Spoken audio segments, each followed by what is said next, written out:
रहा है। तो ये बिजनेस का असूल है, हथेली पे सरसों नहीं जमाया जाता, हर चीज़ जेब में नहीं आती भाईजान, कुछ लगाने से कुछ मिलता है।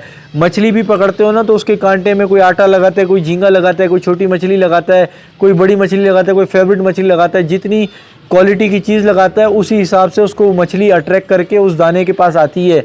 बड़ी मछली पकड़ने के लिए छोटी मछली की कुर्बानी देनी पड़ती है। तो जो छोटी मछली की कुर्बानी, छोटे अमाउंट की कुर्बानी देता है, वही बड़ा अमाउंट हासिल करता है। यूं ही मिसालें कायम नहीं हुई कि पैसा फेंक तमाशा दे, यूं ही मिसालें कायम नहीं हुई कि पैसे से पैसा खींचा जाता है, यूं ही मिसालें कायम नहीं हुई कि पैसे को पैसा खींचता है। मेरे भाई, तुम जितने भी भाई हो ना जो ये सोचते हो कि नहीं भाई कुछ अलग सा कर लें, तो आप पीछे रह जाओगे। और मैं आपको जगाने के लिए वीडियो बना रहा हूँ। जाग जाओ, जाग जाओ, जाग जाओ। अस्सलाम वालेकुम दोस्तों, मैं हूं मुश्ताक खटक, आप देख रहे हैं YouTube channel Mushtaq Butts academy. दोस्तों, जनवरी में जब धूप निकली हो ना इस समय, तो धूप के सामने बैठने का मज़ा ही अलग होता है। और वही सामने ही बैठ के वीडियो बना रहा हूँ और सूरज मेरे बिल्कुल ऐसे ऊपर आया हुआ है जिससे मेरी आंखें नहीं खुल रही। अच्छा, मैंने पिछली वीडियो बनाई थी, इसमें मैंने बताया था कि यार बिजली का जो बिल है ना, जो हीटर मीटर बल्ब वल्ब चलाने की बात आती है, तो बिजली का बिल इतना जो है ज़्यादा नहीं होता जितना उसका खौफ होता है। हमारी साइकी बनी हुई है, तो लोगों ने काफ़ी हिमायत का इजहार किया था और काफ़ी वो मेरे से मुत्तफिक थे इस बात पे कि यार वाकई सही बात कर रहे हैं। तो मैंने कहा था कि यार नेक्स्ट वीडियो में मैं बताऊंगा कि इसकी कंजम्पशन कितनी होती है, ताकि हर बंदे को पता हो जाए कि यार उसने कितने बल्ब लगाने, कितने वॉट के लगाने, कितने घंटे चलाने, ताकि उसे आइडिया हो कि उसका बिल कितना आने वाला है। एक कोशिश करूँगा, ना तो मैं वापडा में हूँ ना कि इलेक्ट्रिक में हूँ, लेकिन थोड़ा बहुत अपने भाई वगैरह से डिस्कस करके मैंने ये चीज़ अवेयरनेस हासिल की हुई थी, क्योंकि मेरा तो काम इसी से रिलेटेड था कि बल्ब जलाने हैं सर्दियों में, ये करने। तो मैं आप लोगों के साथ एक्सप्लेन करूंगा और काफ़ी हद तक आपको मैं इस आपका दिमाग खोल दूंगा कि आपको पता चल जाए कि यार सुनी सुनाई बातों पे नहीं आना। असल में हमारे मुआशरे में होता ही है कि हमारे मुआशरे में जो है ना, हम लाल बत्ती के पीछे लग जाते हैं। एक बंदा कुछ बोल देता है ना, तो उस एक बंदे के पीछे जो 15 बंदे होते हैं ना, वो उसके बोले हुए पे चलते हैं, लेकिन प्रैक्टिकली कुछ नहीं करते, ना उसके बारे में रिसर्च करते हैं, ना पूछते हैं। बस उस्ताद उसने जो बोल दिया वही आखिर है। देखें, उसकी मिसाल इसी तरह है। मैंने एक जगह पे पढ़ा था कि बाहर मुल्क में गोरों किया एक बंदे को सजाए मौत दी किसी जुर्म में। सजाए मौत तो ऐसी होती है ना कि यार हमारे हमें फंदा लगाते के मारते हैं, बाहर मुल्कों में कोई गोलियां चला के मारते हैं, हर एक का अपना कानून होता है। तो वो जो कानून नाफिज करने वाले इदारे थे, उन्होंने एक तजुर्बा भी करना था कि यार हमें एक तजुर्बा तो करना है, क्यों ना इसी पे ही कर दें, क्योंकि इसको मरना तो वैसी है, सजाए मौत तो वैसी है, इस पर हम तजुर्बा करते हैं ताकि हमें जो जा रहा है बंदा, जिसका टिकट कट गया, उसी पे हम तजुर्बा करके अपनी इन्फॉर्मेशन हासिल कर लें। उन्होंने क्या तजुर्बा किया, उस कैदी के सामने आपस में डिस्कशन करी कि यार सजाए मौत जो है ना, इसको हम नए तरीके से देंगे। दूसरे ने बोला कैसे, किस तरीके से देंगे? कहा हम इसको ना सांप को कटवा के इसको मारेंगे, सांप से डसवाएंगे इसको और सांप के जहर से इसको मारेंगे। अब वो बंदा सुन लिया, बंदे को पता चल गया कि यार मुझे तो ये सजाए मौत दे रहे हैं, लेकिन मेरी मौत जो है ना वो सांप से करवाएंगे। उन्होंने क्या किया, जब सजाए मौत का वक्त आया, उन्होंने उसकी आंखों पर पट्टी बांधी। पट्टी बांधने के बाद 2 पिने जो है ना उसके जिस्म में चुभाई, ताकि उसको ये फील हो कि सांप के जो दांत है ना वो घुसे। और ऐसा ही हुआ, उस बंदे ने सोचा इन्होंने तो मुझे सांप से डसवा दिया, और थोड़ी देर में वो मर गया। जब मरा तो भाई उन्होंने उसका पोस्टमार्टम वगैरह किया, मेडिकल वगैरह की, तो मेडिकल रिपोर्ट से यही चीज़ सामने आ गई कि यार उसकी थॉट चल रही थी, उसके दिमाग में ये चल रहा था कि मुझे सांप काटने वाला है। और पिन जब मारी तो उसने सोचा अब तो काम हो गया, सांप ने काट लिया। तो उसके दिमाग ने इस सोच की वजह से ऐसे केमिकल, ऐसे जहर को खारिज किया उसके जिस्म में, जो कि वाकई मौत का सबब बनता है। यानी कि वो सांप के काटने से नहीं मर रहा, सांप का खौफ तारी किया और उसके जिस्म ने उसी जहर को जो है ना खारिज किया, जिससे वो मर गया। यही मिसाल हमारी भी है कि हम जब सुन लेते हैं ना कि यार ये तो भाई ये हो जाएगा, हम तो खौफ में आ जाते हैं और इस चक्कर में हम अपना बहुत बड़ा नुकसान कर जाते हैं। अब मैं आपको बताता हूँ कि नुकसान किस तरह से होता है। देखें, ये परिंदा है, मेरे पास सेटअप है, ये मुझे माहाना अर्निंग अगर 2.5-3 लाख रुपए देता है, मिसाल के तौर पर 1 लाख रुपए देता है, ये मुझे माहाना आमदनी 1 लाख रुपए देता है ये सेटअप। 4 महीने की सर्दी है जिसमें ये मर सकते हैं, और 4 महीने की सर्दी को अगर मैं उंगलियों पे कैलकुलेट कर लूँ कि 1 महीने का बिल मेरा 10,000 का आएगा, तो 1 लाख की मेरी अर्निंग है महीने की, 10,000 का बिल मैंने एक्सेप्ट कर लिया, तो मुझे 90,000 रुपये की अर्निंग होगी। और मेरी जो 1 लाख की अर्निंग है उसमें से 10,000 रुपये बिल की मद में मैंने अलग कर लिया, तो मैंने उस महीने 90,000 कमाए 10,000 खोकर। इसी तरह जब 4 महीने गुजरेंगे, यानी मुझे पता होगा कि मैंने ये नुकसान 4 महीने करना है, तो 10,000 करके 4 महीने का हो गया 40,000। यानी 40,000 का मुझे नुकसान नहीं हुआ, कम फ़ायदा हुआ। गौर करें, मुझे 40,000 रुपये का 4 महीने में कम फ़ायदा हुआ, जो कि गर्मियाँ ये सीज़न के वक्त मुझे ज़्यादा होता है। लेकिन मेरा सबसे बड़ा फ़ायदा क्या हुआ कि मेरा पूरा शेड जो है, इसमें जो ब्रीडर पेयर थे, जो सेट पेयर थे, जो ओके पेयर थे, मेरे फेवरेट पेयर थे, वो सर्दी से मरने से बच गए बिजली चलाने से। अब ये जो 10,000 का नुकसान की मैं बात कर रहा हूँ, ये 10,000 का कम फायदे की जो बात कर रहा हूँ, ये वो है जो बिल की मद में आना है। लेकिन ये आप कैसे डिसाइड करेंगे कि यार, ये आपको कैसे पता चलेगा कि आपका कितना बिल आना है और आपका अर्निंग? तो देखिए आपको पता है, आपने देखे जो छोटा केज है ना, एक केज इतना 1.5x1.5, 2x2 के, जिसने 1-2 पेयर रखे, उसके लिए तो ये वीडियो बेकार होगी। क्यों? क्योंकि वो तो उसके ऊपर कंबल रख ले, रज़ाई रख ले, प्लास्टिक से पैक कर ले, तो छोटा पिंजरा जो है ना वो फ़ौरन से पैक हो जाता है, उसमें बल्ब की भी ज़रूरत नहीं रहती। छोटी जितनी भी जगह होगी उसको कवर कर देने से सर्दी और गर्मी का असर आप ख़त्म कर सकते हैं। यानी सर्दी में अगर आपने उसको कवर कर दिया तो उसमें सर्दी नहीं जाएगी, और गर्मी में आपने उसको उठाया पंखे के आगे रख दिया तो गर्मी नहीं जाएगी। क्योंकि छोटी चीज़ को करने के लिए इन्वायरमेंटल अटैक इतना नहीं होता है जितना बड़े उसमें होता है। अब मैं आपको एक मिसाल देता हूँ। मिसाल के तौर पे एक रज़ाई है, ठीक है, रुई की रज़ाई, सही है, पॉलिस्टर की रज़ाई है। उस रज़ाई को आपने अपने ऊपर लपेट लिया, यानी कि आप उसमें जलेबी की तरह लिपट गए, तो आप फ़ौरन से गर्म हो जाएंगे। लेकिन उसी रज़ाई को आप बेड पर लेटे हुए हैं और उस रज़ाई को मैं आपके ऊपर दूर तक रख दूँ, यानी उसका एक कोना वहाँ पर हो, एक कोना यहाँ पर हो, आप बीच में लेटे हो और आपके इर्द गिर्द स्पेस भी हो, तो आपको गर्मी नहीं लगेगी। आपको ऐसा फील होगा कि यार ठंडक है, क्योंकि जब रज़ाई आपके साथ चिपक जाएगी, आपकी बॉडी के साथ चिपक जाएगी, तो फ़ौरन से वो आपको गर्म कर देगी। इसी तरह जो बड़ी जगह होती है, बड़ी जगह को हम दूर दूर से कवर कर भी लेते हैं। ये मिसाल के तौर पे मेरा बड़ा सेटअप है, मैंने यहाँ पे इसको तरपाल लगाया, पीछे तरपाल लगाया, लेकिन इसके अंदर का जो एरिया है वो 20 फीट इस तरह से बड़ा है। तो जो इन्वायरमेंट में ठंड है, जो फर्श से ठंड जा रही है, इन्वायरमेंटल एक ठंड होती है, वो अंदर अपना टेम्परेचर मेंटेन रखेगी, बरकरार रखेगी। हम इसको हवा से तो बचा रहे हैं कि हवा ठंडी ना जाए, और कोई परसेंट 2-3% यूँ समझ लें कि हम इसके टेम्परेचर को भी किसी हद तक कंट्रोल करेंगे। लेकिन हम ये सपोज नहीं कर सकते कि हमने यहाँ से पूरा पैक कर दिया तो अब अंदर हीट होगी, ऐसा नहीं होगा। इन्वायरमेंट का असर होता है। इसकी मिसाल मैं आपको बताऊँ, आप अपने घर को पैक कर दें, बिल्कुल दरवाजे बंद, सब बंद कर दें, और आप अपने कमरे में बग़ैर रज़ाई के, जो जहाँ ठंड पड़ती है सही मायनों में, मिसाल के तौर पे लाहौर, इस्लामाबाद, रावलपिंडी या कराची में जब पीक पे ठंड होती है, तो आप अपने कमरे में, जबकि खिड़की भी बंद होती है, दरवाजे भी बंद होते हैं, मेन डोर भी बंद होता है, लेकिन कमरे के अंदर जब आप यूँ बैठ जाएँ, यानी चरपाई पे, फर्श पे, स्टूल पे बैठ जाएँ, तो आपको ठंड फिर भी लगेगी। अब मैं आपसे ये सवाल पूछ लूँ कि आपने तो सारी खिड़कियाँ बंद की हैं, पैक की है, फिर ठंड क्यों है? क्योंकि आपके कमरे के इन्वायरमेंट में ठंड मौजूद है। उसके लिए आपको एक्स्ट्रा चीज़ें करनी पड़ेंगी, हीटर जलाना पड़ेगा, बल्ब जलाना पड़ेगा, या रज़ाई अपने ऊपर लेनी पड़ेगी।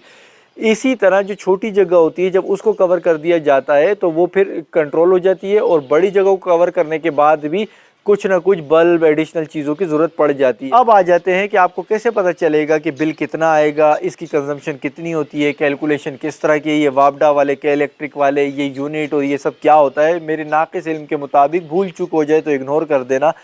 देखें, एक यूनिट जब गिरता है तो आपका एक बिल बन जाता है, समझ लें, यूनिट में ये बिल होता है। बिल जब बन जाता है, किस तरह बनता है? मिसाल के तौर पे एक यूनिट गिरा, अब के इलेक्ट्रिक का रेट अलग होगा, वापडा का अलग होगा, पता नहीं और भी इदारे होंगे तो उनका अलग अलग होगा। अपने अपने शहर के हिसाब से उन्होंने फ़िक्स किया होगा कि भाई हम एक यूनिट गिरने पर आवाम से 15 रुपये ले रहे हैं, और दूसरा किसी और शहर में कहता होगा हम 20 रुपये ले रहे हैं। तो आपने अपने बिल को उठाना है। आपके बिल में लिखा होता है कि एक यूनिट की कॉस्ट कितनी है, बिल के अंदर लिखी हुई होती है समरी, आपने अपने बिल में देख लेना है, वरना आपने अपने मुतल्लिका डिपार्टमेंट, वापडा के, इलेक्ट्रिक, जो भी, उससे पूछ लेना हेल्पलाइन से कि भाईजान एक यूनिट की कितना बिल हम पे आता है। और स्लैब सिस्टम को भी देख लेना है कि 100 यूनिट के बाद या 200 यूनिट के बाद वो बिल थोड़ा सा ऐड हो जाता है, डबल हो जाता है, ये भी आपने कैलकुलेशन करनी है। मैं अब आपको बताऊँगा यूनिट के हिसाब से। अब मान लेते हैं, मैं आपको मिसाल के तौर पे बता रहा हूँ, मान लें कि हर जगह का बिल जो एक यूनिट में 20 रुपये चार्ज होता है डिपार्टमेंट की तरफ से, ठीक है। अब 20 रुपये हमने मिसाल के तौर पे मान लिया है। अब एक यूनिट गिरेगा तो 20 रुपये चार्ज हो जाएंगे, सही है। अब एक यूनिट गिरेगा कब? देखें, एक यूनिट गिरता है 1000 वॉट के चलने पर, 1000 वॉट चलेगा तो एक यूनिट कंसिडर होगा। अब 100 वॉट का एक बल्ब अगर आप लगाते हैं, जिसका आपने खौफ तारी किया हुआ है कि यार ये तो बल्ब तो भाई तबाही मचा देगा, घर में आग लगा देगा, जिससे ना 100 वॉट का बल्ब, वो है 100 वॉट का। अब 1000 कब बनते हैं? 100 जब 10 दफ़ा हो जाए, यानी 100 को मल्टीप्लाई करें 10 से, यानी 100 को ज़रब दें 10 से, तो आपका बन जाता है 1000 का फिगर, सही है। 100 ज़रबे 10, 1000। जब ये 1000 बनता है तो 1000 का एक यूनिट बन जाता है जो 20 रुपए का होता है। अब मैं आपको बताता हूँ सादे तरीके से। मैंने एक बल्ब लगाया 100 वॉट का, मैंने उसको ऑन कर दिया, 100 वॉट का बल्ब जल गया। अब जब ये मुतवातिर मुसलसल 10 घंटे तक जलता रहेगा, बिजली खाता रहेगा, जब 10 घंटे में ये पहुंच जाएगा तो ये 1000 वॉट खा चुका होगा और मुझे 20 रुपए का बिल आ जाएगा। अब बात ये है कि 10 घंटे का मतलब ये होता है कि पूरी रात आपने बल्ब जला दिया, क्योंकि ज़्यादा ठंड जो है वो रात में पड़ती है। अब आपने जलाया, रात में बल्ब जलाया, 10 घंटे बहुत होते हैं 10 घंटे, वरना तो 6-7 घंटे बंदा जलाता है। क्योंकि आप गूगल देखें, मैं क्या करता हूँ गूगल वेदर से ना, आप देख लें, गूगल में जाएं, देखें वेदर क्या चल रहा है, आपको पता चल जाएगा कि मतलब मनफी में, माइनस में कब आ रहा है। यानी कि 12 पे टेम्परेचर है, फिर 11 पे, फिर 7 पे, 9, 8 इस नीचे मतलब जाता रहेगा। तो आपको पता चल जाएगा कि सुबह 4 बजे कितना होगा और 5 बजे कितना होगा। तो आपने उस हिसाब से बल्ब जला देना है, या आपने अपनी सहूलत देखनी है तो बस 12 बजे जला दिया, 11 बजे, 10 बजे जला दिया। थोड़ा सा परिंदों को सुलाने के बाद भी, वो वीडियो मेरी ऑलरेडी आप देख चुके हैं कि ज़ीरो का बल्ब कब जलाने में, उसमें नहीं जाऊँगा। अभी मैं सिर्फ इस पे बात करता हूँ, कंजम्पशन पे। आपने बल्ब जलाया, 10 घंटे होगा, यानी एक रात में, हम मान लेते हैं एक रात में मैं 10 घंटे बल्ब जलाता हूँ, तो मेरी एक रात का बिल आ गया 20 रुपये। अब एक रात का बिल 20 रुपये आया है तो 10 दिन का 20 के हिसाब से कितना बन गया, 20 को आप ज़रब दे दें 10 से, क्योंकि 10 दिन की हम कैलकुलेशन कर रहे हैं, यानी कि अब आप 20 को ज़रब करें 30 दिन से। अब आप लोगों ने ये देख लेना है कि आपने 100 वॉट के कितने जलाने। अगर 100 वॉट के 2 जलाने तो इस बिल को आप डबल कर लेंगे। अगर आपने 100 वॉट के 5 घंटे चलाने, हमने 10 घंटे चलाए थे, आपने 5 घंटे चलाने, तो आपने इसको आधा कर लेना है। सॉरी दोस्तों, आपको फ्रेम चेंज हुआ, एक झटका लगा होगा कि फ्रेम चेंज हो गया। असल में वो जो है ना, माइक ने काम छोड़ दिया था, तो फिर मैंने जो है माइक चेक किया तो माइक डिस्कनेक्ट हो चुका था और मैं बोलता चला जा रहा था। तो मैं वहाँ पर था कि आपने एक बल्ब अगर 10 घंटे चलाना है, उसकी कंजम्पशन मैंने आपको बता दिया। अब आपने एक बल्ब अगर 5 घंटे चलाना है तो इस अमाउंट का आधा अमाउंट कर लें, क्योंकि 10 का मैंने 10 घंटों का अमाउंट बताया था, 5 घंटे चलाएंगे तो आपने ये कर लेना। इसी तरह अगर आपने हीटर की तरफ जाना है तो हीटर 1000 वॉट के करीब मिनिमम होते हैं, तो 1000 वॉट के हिसाब से अगर हीटर 1 घंटे चलेगा तो अगर 20 रुपये का यूनिट अगर है तो फिर 20 रुपये 1 घंटे में वो आपके खर्च कर देगा। इसी तरह आपने कैलकुलेटेड करना है। लेकिन यहाँ पर बात मद्देनज़र रखने वाली ये है कि अगर आप ये सोचेंगे कि यार ये तो बिल इतना बन रहा है, तो आप मुझे बताइए, बड़े सेटअप के लिए मैंने बताया, क्योंकि बड़े सेटअप वालों को ही ये ज़रूरत होती है बल्बों वगैरह की। तो बड़े सेटअप में तो यार उसके पास ये सैकड़ों पेयर लगे हुए होते हैं। अगर जावा की बात करें, जावा का एक पेयर 7000 का है वाइट का, अगर 2 पेयर लुढ़क गए तो 14,000 रुपये तो ये चलेगा एक ही झटके में। जबकि ऐसा नहीं होता, क्योंकि होता ऐसा है कि अगर आपने गफलत बरती, एक ही रात में 10 पेयर, 20 पेयर, 30 पेयर भी मर जाते हैं, सेटअप तबाह हो जाता है और बाकी सुस्त होते हैं, वो आहिस्ता आहिस्ता करके मर रहे होते हैं। क्योंकि एक ही रात की जो ठंड है वो जितनों को लग गई ना, वो कुछ सेहतमंद होंगे, वो 2 दिन बाद मरेंगे, फिर बुखार में आएंगे, नज़ले में आएंगे, इस तरह से आएंगे। तो आपने ये देखना है। अब आप ये सोचें, मैं आपको मिसाल के तौर पे कहूँ कि आपके जावा के 2 पेयर 1 महीने तक सर्दी बर्दाश्त करते हैं और 1 महीने के बाद मर जाते हैं। वैसे तो देखो सेकंडों में मरते हैं ये, यानी कि ठंड लगी, रात में हवाएं चली, सुबह आए, काम ख़राब। मैं आपके दिल की तसल्ली के लिए कहता हूँ, 1 महीने में अगर आप सोचें कि यार मेरे 2 पेयर मर रहे हैं तो 14,000 रुपये के आपके जावा मर गए 2 पेयर। बिल आपका आना था 6,000, 7,000, 14,000 रुपये की आपको फटकी लग गई, सिर्फ ये सोचते हुए कि यार मैं बल्ब नहीं लगाऊंगा, मैं नुकसान हो जाएगा। तो मेरे भाई नुकसान आपका 2 पेयर पे हुआ नुकसान। एक तो माली नुकसान हुआ कि 14,000 का नुकसान, प्लस वो आपका ब्रीडर पेयर था, ठीक है। अगर वो एक मर गया, उसमें से किसी का मेल मर गया, किसी की फीमेल मर गया, वो पेयर भी डिस्टर्ब हुआ। अगर पूरा पेयर मरा तो और नुकसान है, क्योंकि उसने आपको अंडे दे के, बच्चे दे के ये सारा कवर कर लेना था। अब भाई अगर इस तरह सोचेंगे, अगर हर कोई इस तरह सोचेगा, तो फिर आप ये सोचें जो कारखाने चल रहे हैं, फैक्ट्रियाँ चल रही हैं, इनके बाहर आपने देखा बड़ा जनरेटर होता है, उस पर डीजल डलता है, दिन रात चल रहा होता है जनरेटर। वो इसीलिए चल रहा होता है क्योंकि उसको पता होता है मालिक को कि इस जनरेटर चलने से जो बिजली पैदा हो रही है और उस बिजली से जो प्लांट चल रहा है, मशीनें चल रही हैं, जो पैकिंग हो रही है, प्रोडक्ट तैयार हो रही है, वो मार्केट में जाके लाखों रुपया कमा के दे रही हैं, और उन लाखों में से चंद हज़ार जो है वो इस मद में जा रहा है। तो ये बिज़नेस का असूल है, हथेली पे सरसों नहीं जमाया जाता, हर चीज़ जेब में नहीं आती भाईजान, कुछ लगाने से कुछ मिलता है। मछली भी पकड़ते हो ना तो उसके कांटे में कोई आटा लगाता है, कोई झींगा लगाता है, कोई छोटी मछली लगाता है, कोई बड़ी मछली लगाता है, कोई फेवरेट मछली लगाता है। जितनी क्वालिटी की चीज़ लगाता है उसी हिसाब से उसको मछली अट्रैक्ट करके उस दाने के पास आती है।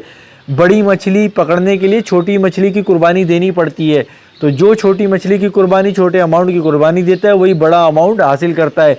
यूं ही मिसालें कायम नहीं हुई कि पैसा फेंक तमाशा देख। यूं ही मिसालें कायम नहीं हुई कि पैसे से पैसा खींचा जाता है, यूं ही मिसालें कायम नहीं हुई कि पैसे को पैसा खींचता है। मेरे भाई, तुम जितने भी भाई हो ना जो ये सोचते हो कि नहीं भाई कुछ अलग सा कर लें, तो आप पीछे रह जाओगे। और मैं आपको जगाने के लिए वीडियो बना रहा हूँ। जाग जाओ, जाग जाओ, जाग जाओ।